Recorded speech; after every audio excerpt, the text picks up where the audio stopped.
ಓಟಿನಲ್ಲಿ emergency ಇಲ್ಲ ಅಂದರೆ ಹೇಗಿರುತ್ತೆ? ರಿಯಾಕ್ಷನ್ ಕೊಡ್ಬೇಕಂತ ಫಸ್ಟ್ ಏನೂ ಇಲ್ಲ, ಎಮರ್ಜೆನ್ಸಿ ಇಲ್ಲ ಅಂದರೆ ಸಿನಿಮಾನೇ ಅಷ್ಟು ಇಂಪಾರ್ಟೆಂಟ್ ಇದೆ ಎಮರ್ಜೆನ್ಸಿ ಅನ್ನೋದು. ಎಮರ್ಜೆನ್ಸಿ ಅಂದರೆ ಅದೊಂದು ಪಾತ್ರ ಇಲ್ಲ ಅಂದರೆ ಹಿಂಗಿದೆ. PRK ಪ್ರೊಡಕ್ಷನಲ್ಲಿ ಹೀರೋ ಅಂದಾಗ ನಿಮ್ಮ ರಿಯಾಕ್ಷನ್ ಹೇಗಿದೆ? ರಿಯಾಕ್ಷನ್ ಕೊಡ್ಬೇಕಾ?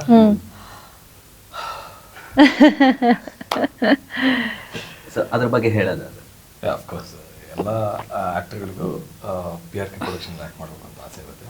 ಅದೇ ಎಲ್ಲ ಕಡೆ ಹೇಳಿದ್ದೀನಿ. ಏನಂದರೆ ಒಂದು ಅಪ್ಪು ಸರ್ ಜೊತೆಲಿ ಇರ್ತಾರೆ ಅನ್ನೋ ಒಂದು ಕಾರಣ, ಇನ್ನೊಂದು PRK ಪ್ರೊಡಕ್ಷನ್ಗೆ ಇರೋ ಒಂದು ರೆಪ್ಯುಟೇಷನ್ನು, ಜೊತೆಗೆ ಆ್ಯಕ್ಟರ್ಗಳು ತುಂಬ ತಲೆ ಕೆಡಿಸ್ಕೋಬೇಕಲ್ಲ ಕಥೆ ವಿಷಯದಲ್ಲಿ, ಡೈರೆಕ್ಟರ್ ವಿಷಯದಲ್ಲಿ, ಸ್ಕೇಲ್ ವಿಷಯದಲ್ಲೆಲ್ಲ. ಅದನ್ನೆಲ್ಲ ಪ್ರೊಡಕ್ಷನ್ ತಲೆ ಕೆಡಿಸ್ಕೊಳುತ್ತೆ, ನಾವು ಹೋಗಿ ಆ್ಯಕ್ಟ್ ಮಾಡಿದ್ರೆ ಸಾಕು.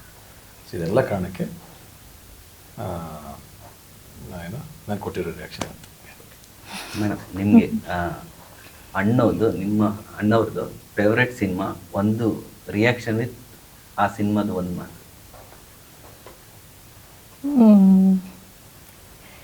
ಯಾವುದು? ಆ್ಯಕ್ಚುಲಿ ನನಗೆ ಅಣ್ಣವ್ರದ್ದು ಕವಿರತ್ನ ಕಾಳಿದಾಸ ಸಿನಿಮಾ ತುಂಬ ಇಷ್ಟ. ಬಟ್ ಆ ಸಿನಿಮಾದು ಏನು ರಿಯಾಕ್ಷನ್ ಅಂತ ಅದಕ್ಕೆ ಫುಲ್ ಸೆಟಪ್ ಬರ್ಸೋದು.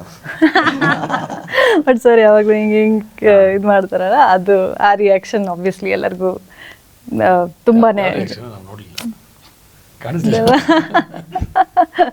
ಅಷ್ಟೇ ಇದು ಮಾಡೋದು, ತಲೆ ಕರ್ಕೊಂಡು ಏನಾದ್ರು ಹೇಳ್ತಿರಲ್ಲ.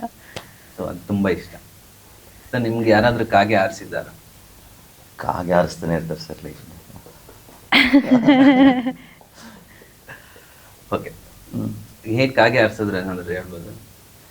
ಹೇಗೆ ಕಾಗೆ ಆರಿಸಿದ್ರು ಅಂತ ಪ್ರತಿದಿನ ಕಾಗೆ ಆರಿಸಿದ್ರು ಇಲ್ಲ, ಯಾರಾದರೂ ಒಂದು ಪರ್ಸನ್ ಇರ್ತಾರೆ. ಅಂದರೆ ಮೋಸ್ಟ್ ಇಂಟ್ರೆಸ್ಟಿಂಗ್ ಆಗಿ ಕಾಗೆ ಹೆಂಗೆ ಆರಿಸಿದ್ರು ಅಂತ ಕೇಳ್ತೀನಿ, ಅದು ಯೋಚನೆ ಮಾಡಬೇಕಾಗುತ್ತೆ. ಸುಮಾರಿದೆ. ನಾನು ಈ ಪ್ರಶ್ನೆಗೆ ಆನ್ಸರ್ ಹೇಳ್ತೀನಿ. ನನಗೆ ಯಾವ್ದು ಅಣ್ಣವ್ರ ಸಿನಿಮಾ ಇಷ್ಟ ಅಂದರೆ ಬಂಗಾರದ ಪಂಜರ. ಆ ಸಿನಿಮಾ ಭಾಳ ಇಷ್ಟ. ಮತ್ತು ರಾಜ್ಕುಮಾರ್ ಊಟ ಮಾಡ್ತಾ ಇರ್ತಾರೆ. ಆ ಊಟ ಮಾಡೋ ಸೀನಲ್ಲಿ ಅವರಪ್ಪ ಗುರಾಯಿಸ್ಕೊಂಡು ನೋಡ್ತಾ ಇರ್ತಾರೆ Rajkumar.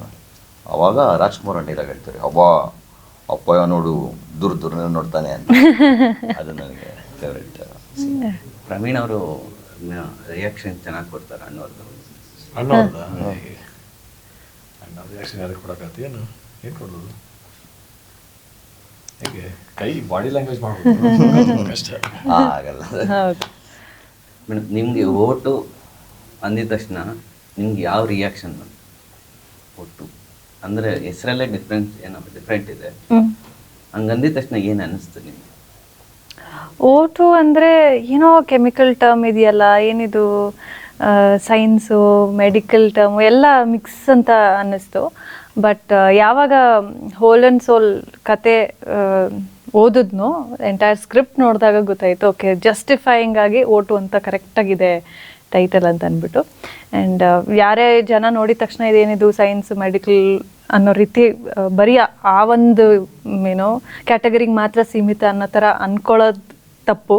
Because there's much more to what is out in the movie. And ಅದು ಟ್ರೇಲರಲ್ಲೂ ನೋಡಿದ್ರೆ ಗೊತ್ತಾಗುತ್ತೆ, there's a mixture of everything. ಈಗ ಒಂದು ಅಪ್ಪ ಮಗಳು ಲವ್ ಆಗಿರಲಿ, ಅಥವಾ ಲೈಫಲ್ಲಿರುವಂಥ ಒಂದಷ್ಟು ಅಫೆಕ್ಷನ್ನು ಎಮೋಷನ್ಸ್ನ ತುಂಬ ಚೆನ್ನಾಗಿ ತೋರಿಸುವಂಥದ್ದು, and with thrilling aspects and elements ಅನ್ನೋದು ಓಟು. ನಿಮ್ಮ ಓಟುನಲ್ಲಿ ಫೇವ್ರೆಟ್ ರಿಯಾಕ್ಷನ್ ಏನಾದರೂ ತೋರಿಸ್ಬೋದಾ? 3 ಜನ ಓಟಲ್ಲಿ ರಿಯಾಕ್ಷನ್ ಯಾವ್ದಾದ್ರು ಬಹುಶಃ ಇದೆ.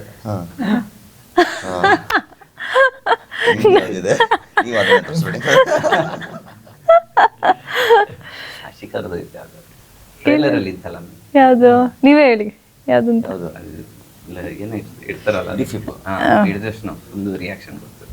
ಅದು ಇವರಲ್ಲ, ಅದ ಬೇರೆಗಳು. ನಾನು ಡಾಕ್ಟ್ರು, ನಾನು ಜಸ್ಟ್ ಪ್ರೆಸ್ ಮಾಡೋದಷ್ಟೇ. ಅವ್ರು ಬರೀ ಶಾಕ್ ಕೊಡೋದು. ಶಾಕ್ ಕೊಡ್ತಾ ಇದ್ದೆ. ಆಯ್ತು, ನೀವಿಬ್ರಿಗೆ ಶಾಕ್ ಕೊಡಿ ನೋಡೋಣ. ಅವ್ರಿಗೆ ಶಾಕ್ ಕೊಡ್ಬೇಕಾ? ಯಾರಿಬ್ರು ಯಾರಿಗೆ ಶಾಕ್ ಕೊಡ್ಬೇಕು? ಅಲ್ಲ, ಮೇಡಮ್ ಶಾಕ್ ಕೊಡ್ಲಿ, ನೀವಿಬ್ರು ರಿಯಾಕ್ಷನ್. ನಾವಿಬ್ರು ಫಸ್ಟ್ ರಾಘವ್ ಕೊಡ್ಲಿ, ಆಮೇಲೆ ಪ್ರವೀಣ್. ಓಕೆ, ಶಾಕ್ ಕೊಡಿ.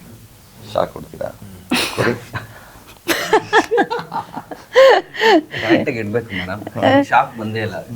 ನೀವು ಆ ಥರ ಎಕ್ವಿಪ್ಮೆಂಟ್ಸು ಸೆಟಪ್ ಮಾಡಿ ಮಾಡ್ತೀವಿ. ಇವಾಗ ಇಷ್ಟ್ರ ಮಟ್ಟಿಗೆ ಇದೆ ಒಂದು ಬೆಸ್ಟ್ ಶಾಕ್ ಕೊಡಕ್ ಸಾಧ್ಯ. ಎಷ್ಟು ರಿಯಾಕ್ಟ್ ಪ್ರವೀಣ್ ಅವ್ರಿಗೆ ನಾನು ಪೇಷಂಟ್ ಥರ ಕೊಡ್ತೀನಿ. ಸೊ ಇದು ಹೋಟೆಲಲ್ಲಿ ಬೆಸ್ಟ್ ರಿಯಾಕ್ಷನ್ ನಿಮ್ದು.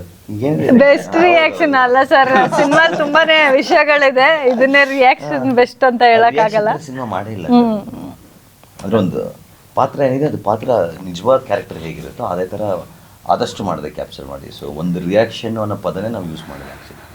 ಅಲ್ಲ, ನಾನು ಜಸ್ಟ್ ಕೇಳಿ ಇಲ್ಲ.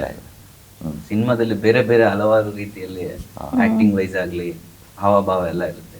ಜಸ್ಟ್ ಇದು ಇಂಟರ್ವ್ಯೂ ಆಗಿರೋದು, ಅದನ್ನೆಲ್ಲ ತರ್ಸಕ್ಕೆ 1 hour ಬೇಕಾಗುತ್ತೆ. ಹೌದು.